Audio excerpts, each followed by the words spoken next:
አርቤክስ ሂል የተሰኘው የዩቲዩብ ቻናል ባለቤት የሆነው ክሪስ ሂል ማንም ሰው በብቸኝነት ሊሄድባቸው የማይደፍራቸውን ቦታዎች በመጎብኘት ይታወቃል። በጃንዋሪ 2023 ፓውል ሪቨር ወደተባለ አንድ የተተወ አንደኛ ደረጃ ትምህርት ቤት አመራ። ይህ ትምህርት ቤት ዕድሜው ወደ 100 ዓመት የሚጠጋ ሲሆን በተማሪዎች ቁጥር መቀነስ ምክንያት በ2015 ለዘላለም ተዘግቷል።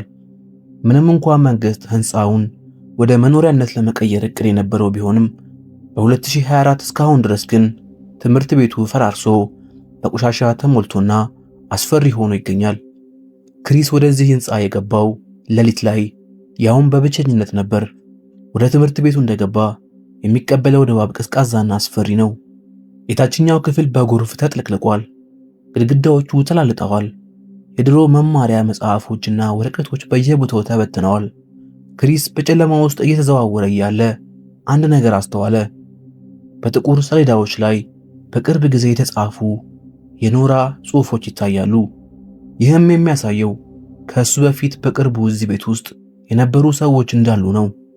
ልክ 10 ደቂቃ እንደቆየ ከኮሪደሩ ጥግ በኩል አንድ የሚንቀሳቀስ ድምፅ ሰማ።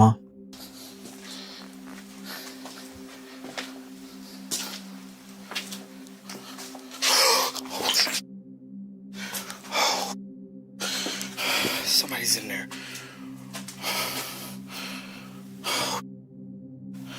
Scared the out of me. Oh man.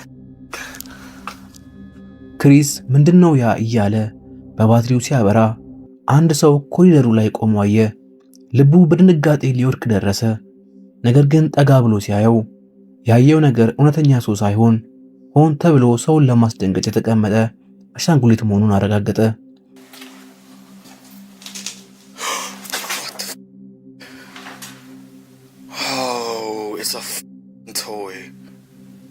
ይህ ለጊዜው እፎይታ ቢሰጠውም አሻንጉሊቱ ለምን እዛ ቦታ እንደተቀመጠና ማን እንዳስቀመጠው ማሰቡ ግን ያስፈራል። ክሪስ ጉዞውን ቀጠለ። ነገር ግን ትክክለኛው ፈተና የመጣው አሁን ነው። ወደ ላይኛው ፎቅ ወደ ቤተ መጻሕፍቱ በሚወስደው መንገድ ላይ ሲሄድ አንድ ጩኸትና የሰው ኮቴ ሰማ። ካሜራውን በፍጥነት ወደ ድምፁ አቅጣጫ ሲያዞር በሩ ጥግ ላይ አንድ የጥቁር የሰው ጥላ ሲንቀሳቀስ በካሜራው ሌንስ ታየ።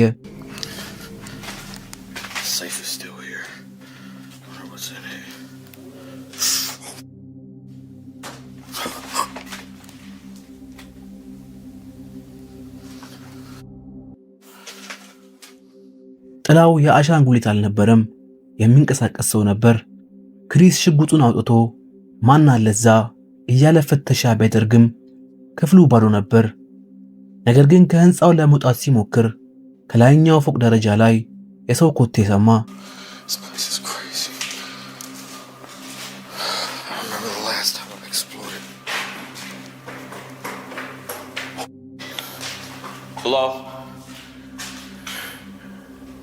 እርምጃው የሱ አልነበረም። ሄሎ ብሎ ሲጣራ መልስ የለም። ከላይ ሆኖ የሚከታተለው ሰው እንዳለ ስላረጋገጠ ክሪስ ሕይወቱን ለማትረፍ በፍጥነት ከዚያ ህንፃ ሸሽቶ ወጣ። በዚያ ጨለማ ውስጥ አብሮት የነበረው ሰው ሌላ ዩቲዩበር ይሁን ቤት ያጣ ሰው ወይም ወንጀለኛ ማንም አያውቅም። ሁለተኛው ታሪካችን የሚወስደን ወደ አላባማ ነው። ቦታው ኦልድ ብራይስ ሆስፒታል የሚባል የአእምሮ ሕክምና ማዕከል ነው። ይህ ታሪክ የተገኘው ዘ ፕሮፐር ፒፕል ከተባለውና እጅግ ታማኝ ከሆኑ የዩቲዩበሮች ቻናል ባለቤቶች ነው። እነዚህ ልጆች ቪዲዮ ለማሳመር ብለው ምንም አይነት ውሸት እንደማይጨምሩ ይታወቃል። ይህ ሆስፒታል እንደ አውሮፓውያን አቆጣጠር ከ1939 እስከ 1977 ያገለገለ ሲሆን በዘመኑ የአእምሮ ህክመኞችን ለማከም በሚል ይፈጸም በነበረው ጭካኔ የተሞላበት ህክምና ወይም ኤሌክትሮሾክ ቴራፒ ይታወቃል። ህንፃው ከተዘጋ ከ40 ዓመት በላይ ሆኖታል። ጫካ ወሮታል። ግድግዳው ፈራርሷል። ድባቡም እጅግ ያስጨንቃል። ብራያን እና ማይክል የተባሉ ዩቲዩበሮች ይህን ግዙፍ ህንፃ ለመቃኘት በሌሊት ገቡ። መኪናቸውን ውጭ አቁመው ባትሪ ይዘው ወደ ውስጥ ዘለቁ። መጀመሪያ ላይ ሁሉም ነገር ጸጥታ ነበር። የተሰባበሩ ወንበሮች፣ የድሮ ህክምና መስጫ መሳሪያዎችና የተበላሹ ክፍሎችን እያዩ ተጓዙ። ነገር ግን ወደ ሶስተኛው ፎቅ ወደ ዋናው የመኝታ ክፍል አዳራሽ ሲደርሱ አንድ ነገር ተፈጠረ። Whoa, look at this. Look at this staircase out here. Oh. What? There's somebody there. No way. Yes, see that light? They're out there. I swear on my life. Right there.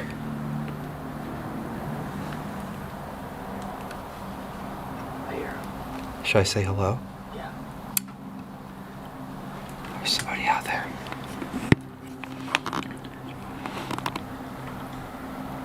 Let's go back to the car. This way. If it's somebody wanting to talk to us. Let's go to the car now. Oh yeah. ጓደኛሞቹ በመጀመሪያ አይናቸው መስሏቸው ነበር። እዛ ጋር ሰው አለ እንዴ ተባባሉ። በድጋሜ ባትሪያቸውን ወደዛ አቅጣጫ ሲያበሩ ከወዲያኛው በኩል ያለው ሰው መልሶ ባትሪ ያበራባቸው። ከዚያም ወዲያውኑ መብራቱን አጠፋው። ይህ የሚያሳየው ሰውየው እነሱን ቀድሞ እንዳያቸውና እንቅስቃሴያቸውን በጨለማ ውስጥ ሆኖ ሲከታተል እንደነበረ ነው። አደገኛነቱ ያለው እዚህ ላይ ነው። ቦታው በመንግስት የተያዘና የተከለከለ ስለሆነ ማንም ሰው እዛ መግባት የለበትም። እነሱ ሲመጡም ሆነ መኪናቸውን ሲያቆሙ ሌላ ምንም አይነት መኪና በአካባቢው አልነበረም። ይህም ማለት ሆስፒታሉ ውስጥ ያዩት ሰው በእግሩ የመጣ ነው ወይም ደግሞ እዛው ባዶ ህንፃ ውስጥ የሚኖር ሰው ነው። ሰውየው መብራቱን ካጠፋ በኋላ ድምጽ ሳያሰማ በጨለማ ውስጥ ጠፋ። ብራያን እና ማይክል አደጋ እንዳለው ስለገባቸው እየሮጡ ህንፃውን ለቀው ወጡ። መኪናቸው ውስጥ ገብተው እስኪርቁ ድረስ ግን ልባቸው ተሰቅሎ ነበር። ያ በጨለማ ውስጥ ሆኖ ያያቸውና መብራት ያበራባቸው ሰው ማን እንደነበር ዛሬም ድረስ መልስ አልተገኘለትም። ይህኛው ታሪክ ከሁለቱ ይለያል። ምክንያቱም በውስጡ እውነተኛና አሰቃቂ የሆነ የወንጀል ታሪክ ይዟል። ታሪኩን ለመረዳት ወደ 2006 እንደ አውሮፓውያን አቆጣጠር መመለስ አለብን።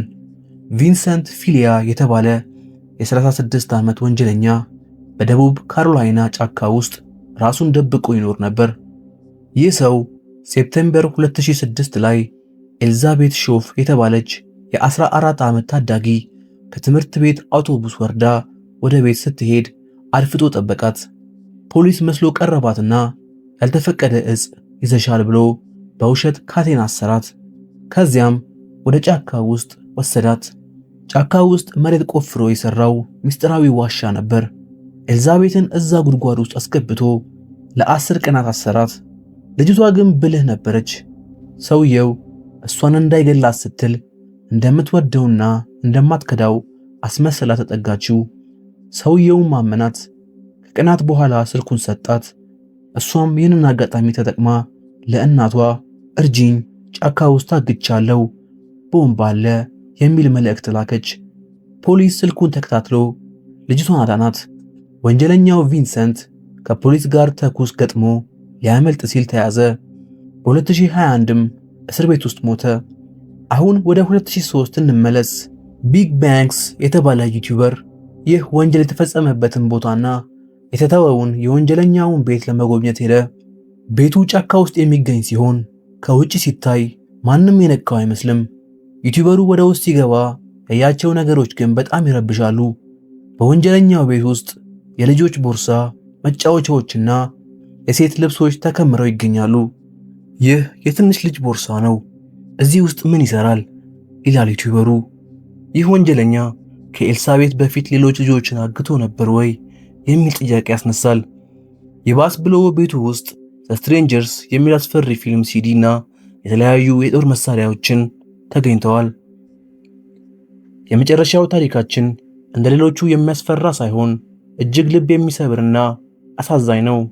ሪትም ራይደር የተባለ ዩቲዩበር ከጓደኛው ጋር ሆኖ በአሜሪካ ውስጥ የሚገኝ አንድ የተተወ መኖሪያ ቤቱ ጎበኘ።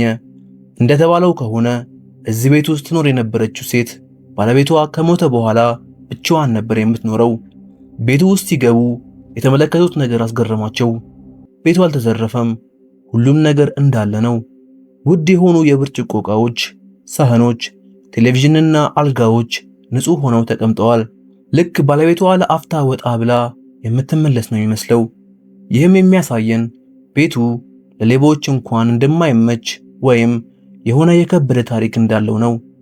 ዩቲዩበሮቹ ወደ ኮሪደሩ ሲደርሱ ግን አንድ ዘግናኝ ነገር ተመለከቱ።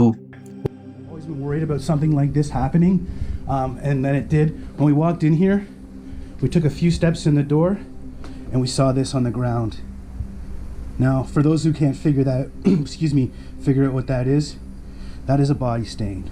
ወለሉ ላይ የሚታየው ጥቁር ምልክት የሰው አስክሬን ቅርጽ ነው። ተራኪው በሐዘን ስሜት እንደገለጸው እዚህ ቤት ውስጥ ትኖር የነበረችው አዛውንት ምናልባት በህመም ወይም በእርጅና ምክንያት ድንገት ወድቃለች። ብቻዋን ስለነበረችና የሚደርስላት ሰው ስላልነበረ ሕይወቷ እዛው አለፈ። የሚያሳዝነው ግን አስክሬኗን ሰዎች እስኪያገኙ ድረስ ለረጅም ጊዜ ምናልባትም ለሳምንት ወይም ለወራት እዛው ወለሉ ላይ ቆይቶ ነበር። በዚህም ምክንያት ከአስክሬኑ የወጣው ፈሳሽ ወለሉ ላይ የሰውነቷን ቅርጽ ሰርቶ ቀርቷል። ከአስክሬኑ ምልክት ጎን አረጊቷ ተጠቀምበት የነበረው መደገፊያ ወድቆ ይታያል። ይህ ምስል የብቸኝነትን አስከፊነት ቁልጭ አድርጎ ያሳያል። ዩቲዩበሮቹ ይህንን ሲያዩ በከፍተኛ ድንጋጤና ሐዘን ተውጠው ለሟቿ ክብር በመስጠት ቤቱን ለቀው ወጡ።